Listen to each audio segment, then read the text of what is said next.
Madame la ministre, c'est un travail colossal qui a été réalisé. 3,5 millions de documents ont été épluchés par une centaine de journalistes et d'experts issus de 19 médias et 5 ONG, parmi lesquels pour la Belgique, et on les salue, Le Soir et de Standard. Et ce travail aboutit à la mise en lumière d'un système kleptocratique établi par Kabila et son clan lorsqu'ils étaient au pouvoir. Et ce sont pas moins de 138 millions de dollars qui auraient été sortis des caisses de l'État entre 2013 et 2018. Et une information judiciaire a été ouverte en RDC sur base des données divulguées. Alors, le dispositif employé s'appuyait sur la filiale congolaise du géant bancaire BGFI, sur une société écran du nom de Sud Oil, et semble avoir bénéficié de la bénédiction de la Banque centrale du Congo. Alors, à la tête de toutes ces entités, des proches de Kabila. Les sommes détournées provenaient notamment de toute une série d'institutions publiques, Fonds national d'entretien routier, Société nationale des transports et des ports, Commission nationale électorale indépendante, dont on parle beaucoup ces derniers temps, Assemblée nationale et surtout de la BCC elle-même. Bien entendu, en tant que Belges, nous sommes également frappés par le fait que les révélations du consortium concernent un nombre substantiel d'acteurs économiques et ou financiers belges actifs en RDC.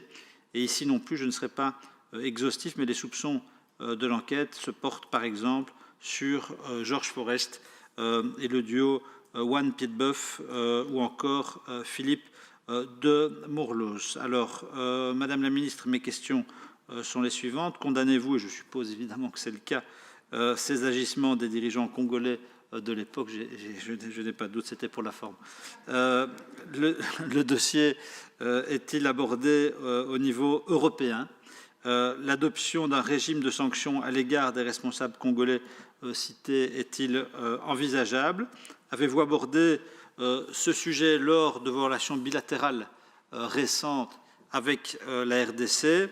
Et par ailleurs, comment jugez-vous, quelle appréciation portez-vous sur les citoyens belges, citoyens ou institutions belges qui se seraient rendus complices de ces terribles dérives? Merci.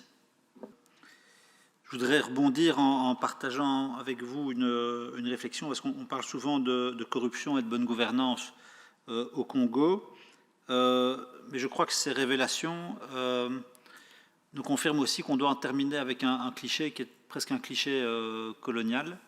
Alors évidemment, la corruption ruine le Congo et le prive de perspectives de développement de manière quasi structurelle, mais la corruption, et on en a la preuve aujourd'hui, n'est pas qu'une affaire congolaise. Elle n'est pas qu'une affaire congolaise.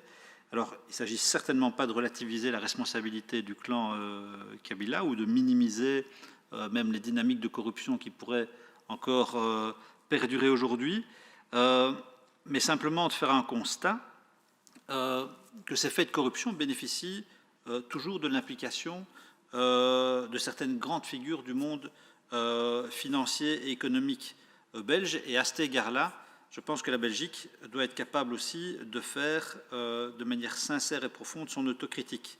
Et nous devons, au-delà de l'exercice d'autocritique, mettre aussi en place les moyens et les actions pour que ces pratiques ou cette complicité aux pratiques de corruption du côté de la Belgique cesse, et non seulement qu'elle cesse, mais qu'elle soit aussi sanctionnée et punie. Et je pense qu'il y a là la condition sine qua non nécessaire si nous voulons éviter que nos relations avec l'RDC pâtissent sur le long terme d'un aveuglement ou d'une perpétuation de cet angle mort-là.